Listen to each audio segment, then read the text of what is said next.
नमस्कार विद्यार्थ्यांनो, नमस्कार। आपण करतो सिमिलॅरिटी रिव्हिजन करतो। त्यामधील पहिला फॉर्म्युला आपण निवडलेला आहे, the ratio of areas of two triangles. हा फॉर्म्युला आपण इकडे लिहिलेला आहे, a1/a2 = b1/b2 × h1/h2। आपण रिव्हिजन करताना हेच करणार आहोत। त्या चॅप्टर मध्ये एक फॉर्म्युला घ्यायचा, त्या फॉर्म्युल्यावर असलेले सर्व पुस्तकातील प्रश्न एकत्र करायचे आणि ते इकडे तुम्हाला व्हिडिओद्वारे सोडवून पाठवायचे। हा असा आपला उपक्रम। यामध्ये विद्यार्थ्यांनो हा एक फॉर्म्युला हा 3 वेळा वापरतात। कसं वापरतात? 3 वेळा करायचे 3 होतात। उदाहरणार्थ बघा की जर का आपल्याला क्वेश्चन मध्ये बेसची व्हॅल्यू दिली नसेल तर बेस नाही घ्यायचा, म्हणजे हा दुसरा फॉर्म्युला झाला। जर का क्वेश्चन मध्ये हाईटची व्हॅल्यू दिली नसेल तर हाईट काढून टाकायचा, हा तिसरा फॉर्म्युला झाला। याचनुसार आपण या फॉर्म्युल्यावर आधारित एकूण आपल्या बुक मध्ये साधारणतः 6 प्रश्न आहेत। साधारणतः नाही, पक्के 6 प्रश्न आहेत, इन्क्लुडिंग प्रॉब्लेम सेट, प्रॅक्टिस आणि प्रॉब्लेम सेट या सगळ्यामधले 6 क्वेश्चन या प्रकरणावर आहेत। आणि ते 6चे 6 प्रश्न आपण काय केलेले आहेत की ते 6च्या 6 प्रश्न आपण इथे सॉल्व करून देतोय। याच्या आधी 5 व्हिडिओ याच्यात झालेले आहेत। हा लास्ट यामधील ratio of areas of two ट्रायंगलवरचा हा लास्ट क्वेश्चन आहे। हा क्वेश्चन आला तर 3 मार्काला पण विचारतात, 2 मार्काला पण विचारतात आणि प्रश्न तसा सोपा आहे। आपल्या पद्धतीने केला तर खूप सोपा आहे। ठीक आहे, आपण कामाला लागूया। आपण जास्त वेळ न दरवता आपण इकडे बघूया। प्रश्न वाचूया विद्यार्थ्यांनो। प्रश्न इथनं सुरुवात होतो। क्वेश्चन आपल्याला हा भाग तुम्ही एकदा लिहिलेला असला बस होईल, पण आपल्याला असं लिहिलं पाहिजे। शिवाय व्हिडिओचा अभ्यास कसा करायचा, व्हिडिओनी कसा अभ्यास करायचा, तर एकदम शांत चित्ताने अगदी मन लावून हा व्हिडिओ बघायचा। एकदा बघून नाही समजलं 2दा बघा, व्हिडिओ प्ले करा, बघा, बरं वाटलं तर मग काय करा, तो व्हिडिओ बघून वहीमध्ये लिहा। एक वही करा व्हिडिओची आणि तो बघून लिहा। हा बघून तुम्ही लिहिला की नंतर न बघता लगेच लिहून बघा। जो भाग येणार नाही तो पहिला न बघता लिहायचं, काही असो लिहायचं आणि मग चेक करायचं की आपलं बरोबर आहे का। नसेल तर पुन्हा एकदा लिहायचं। अशी पहिल्यांदा व्हिडिओची तयारी करा, नंतर तो व्हिडिओ तुमच्या स्मरणात कायमस्वरूपी राहील। इव्हन 5-6 महिन्याने तुम्ही त्याला जर एकदा वाचला तरी लगेच तुम्हाला तो लक्षात येईल आणि त्यामुळे काय होईल की तुम्ही एक पाठी बघा, हुशार। चला, ही झाली पद्धत। आता आपण सुरुवात करूया। क्वेश्चन मध्ये काय दिले ते बघूया।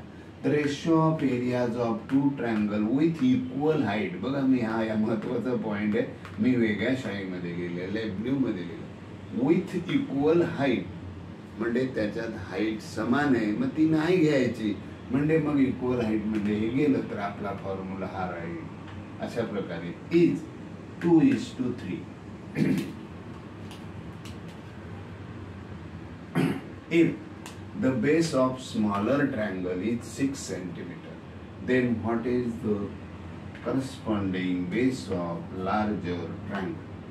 चला, याच्यामध्ये गिव्हन काय दिले, हा प्रश्न तर कधी आपण लिहित नाही आन्सर शीट मध्ये।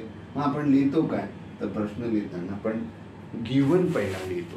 गिव्हन म्हणजे काय, प्रश्नात काय दिलं आहे तेवढं बघून लिहायचंय। पहिला भाग आहे प्रश्नामधील, असा आहे बघ, ट्रायंगल्स ऑफ इक्वल हाईट। दूसरा आहे रेशो ऑफ एरियाज 2:3 अँड आणि थर्ड आहे base of smaller triangle is 6 centimetre. 3 given दिले, या तिघांचाही उपयोग आपल्याला करायचा आहे आणि ते करायचे, जो देतात ना तेवढाच भाग करायचा। आपल्याकडे त्यातलं काहीच नसतं, फक्त हे घ्यायचं आणि याला कुठे ठेवायचं एवढं बघायचं। आपलं फक्त एकच भाग आहे की यावर फॉर्म्युला कसा वापरावा, कोणता वापरावा, एवढं आपल्याला समजलं की आपण एकदम व्यवस्थित आहोत असेल। बघा, आणि to find the base of bigger. आणि माझी अशी एक पद्धत आहे की तुमची पण असावी, की सगळ्यांची असावी असं मला वाटतं। विद्यार्थ्यांनी तर माझं जरूर ऐकावं, शिक्षकांना काय वाटेल तर मला माहित नाही, पण नेहमी एक लक्षात घ्या, सोल्युशन किंवा प्रूफ यामध्ये पहिलं गिव्हनचं गोष्ट लिहायची। मग पहिला गिव्हन काय बघा, इथे काय दिलाय तो ट्रायंगल्स ऑफ इक्वल हाईट. माहिती घेऊया आपण पहिलं. Triangle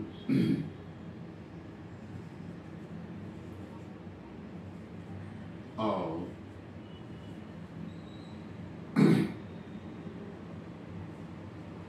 equal height.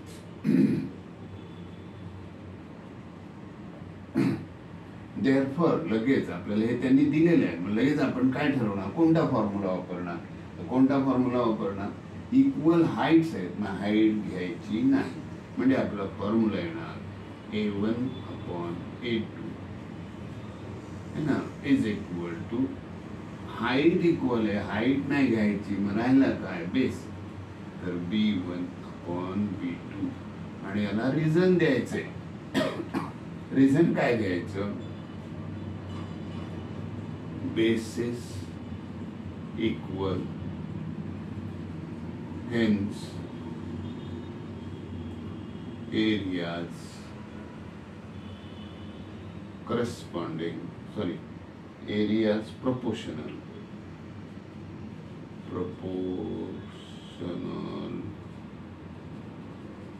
to bases. हो, हाईट दिले बा न इथे हाईट, हा हाईट्स दिले. हाईट्स इक्वल हेच the areas proportional to basis.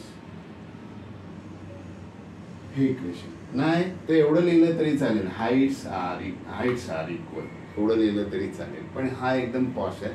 Posh नसलं तरी नुसतं हाईट्स आर इक्वल किंवा हाईट्स इक्वल एवढा शब्द जरी लिहिला तरी चालेल, नो प्रॉब्लेम. काही त्याच्यात तुमचं नुकसान होणार नाही. ठीक आहे. चला तर मग आता काय असतं, आपल्याला मी तुम्हाला असं दिलेलं आहे की मी 3 व्हिडिओ टाकलेले. जॉमेट्रीचा अभ्यास कसा करायचा, मराठीत आहे भूमितीचा अभ्यास कसा करावा, प्रश्न वाचत असताना काय करावं आणि नंतर मग पुढचा. तर तो म्हणजे काय असतं की पहिला फॉर्म्युला लिहायचा. पहिलं काय लिहायचं की जे मेजर असतात ते मेजर डायग्रॅम मध्ये भरायचं. इथे डायग्रॅमच नाही आहे, मग आपण फॉर्म्युल्यात भरूया. इथे ट्रायंगलचं नाव पण दिलं नाही, मग कशाला नाव घेता, काय गरज आहे का, उगीच अडचणीत यायचं.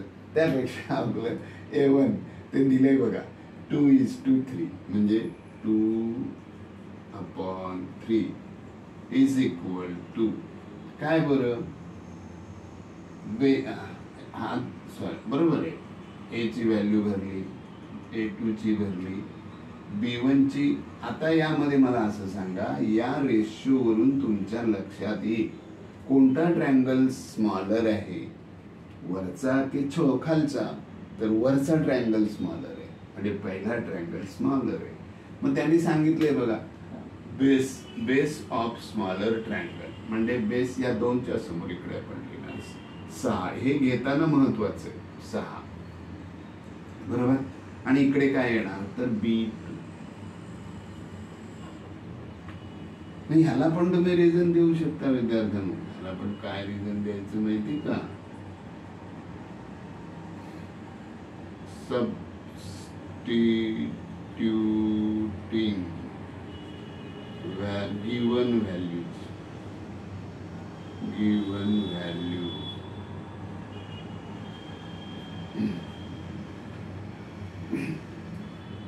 मग आपल्याला B2 पाहिजे.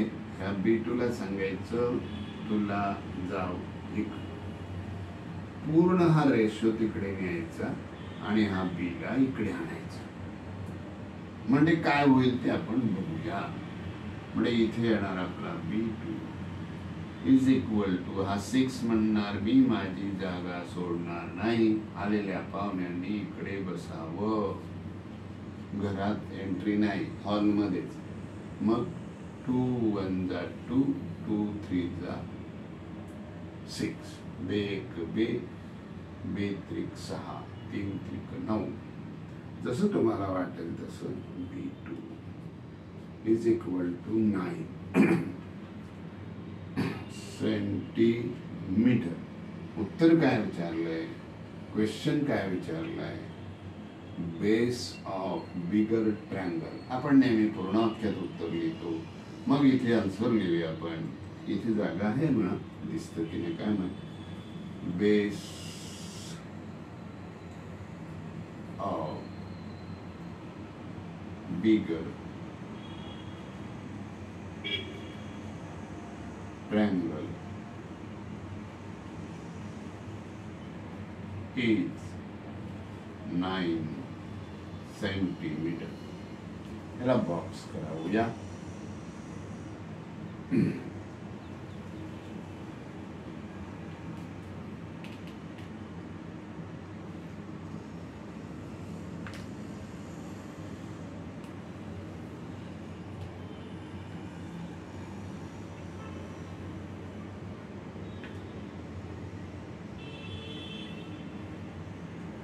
हे झालं आपलं answer.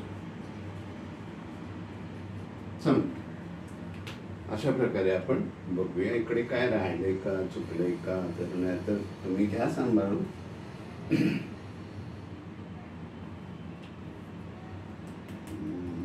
Heights of equal substituting given values. बरोबर आहे. एव्हॅल्यूटिंग बेस ऑफ फिगर नाही. चला विद्यार्थ्यांनो, अशा प्रकारे आज आपण काय केलं माहिती का, आपल्या सिमिलॅरिटी ट्रायंगल सिमिलॅरिटी चॅप्टरमध्ये हा एक फॉर्म्युला आहे. The ratio of areas of two triangles हा पूर्ण केलेला आहे. ह्याच्यानंतर आपण काय करणार आहोत माहिती का, असाच एक ratio of areas of similar triangle असा समज. आणि त्याच्यात आपल्याला कन्फ्यूज होतं, अरे काय म्हणजे हाच फॉर्म्युला आपण तिथे वापरतो, पण तसं नाही. इथे काय लिहिलंय, टू ट्रायंगल्स लिहिलंय, तिकडे लिहिलंय similar triangle, two similar triangle असं पण असं. म्हणजे मग हे ट्रायंगल तो ट्रायंगल जरा मोठा पाहुणा आहे, हा छोटा आहे. ठीक आहे, आपण नंतर करूया. इथे व्हिडिओ मोठा होतो. तर भेटूया ना विद्यार्थ्यांना, भेटायचं ना, माहिती आहे ना काय करायचं. व्हिडिओला वाटलं तर लाईक करा, शेअर करा, दिल्याने वाढतं है ना. आणि नियमित अभ्यास करा छानपैकी. माझी मदत तुम्हाला झाली तर मग मला एवढा आनंद होईल का विचारू नका. Bye bye bye bye bye.